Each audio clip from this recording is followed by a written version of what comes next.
নমস্কার বন্ধুরা, আজকে চলে যাচ্ছি আমি একটা বিয়ে বাড়িতে। আমি রেডি হয়ে নিয়েছি, এই দেখো। তারপরে এদিকে আমি পাশে আমার ভাসুরের ছেলে ও আমার মেয়েকেও রেডি করে নিয়েছি। চলে এসেছি বিয়ে বাড়িতে। সকাল থেকে এত প্রচুর বৃষ্টি যে সেরকম একটা আয়োজন হয়নি, তবুও মোটামুটি ঠিক আছে। আজকে বিয়ে বাড়িতে এসে কী খাবো সেটাই তোমাদের সাথে শেয়ার করব। তারপরে বসে পড়েছি খাওয়া দাওয়ার জন্য। প্রথমে প্লেট চলে এসেছে, তারপরে দিয়ে দিল স্যালাড। আমি আবার দুটো স্যালাড চেয়ে নিয়েছি। তারপরে চলে আসলো গরম গরম বেগুনি। তারপরে চলে আসলো সাদা ভাত, সাথে চলে আসলো ডাল।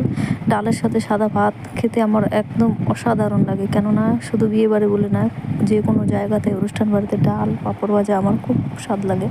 তারপরে চলে আসলো পটল পটলটাকে রেখে চিংড়িটা মুখে পুরে দিয়ে অসাধারণ টেস্ট। তারপরে কয়েকটা ভাত নিয়ে নিয়েছি, সাথে মাটন নিয়ে নিয়েছি।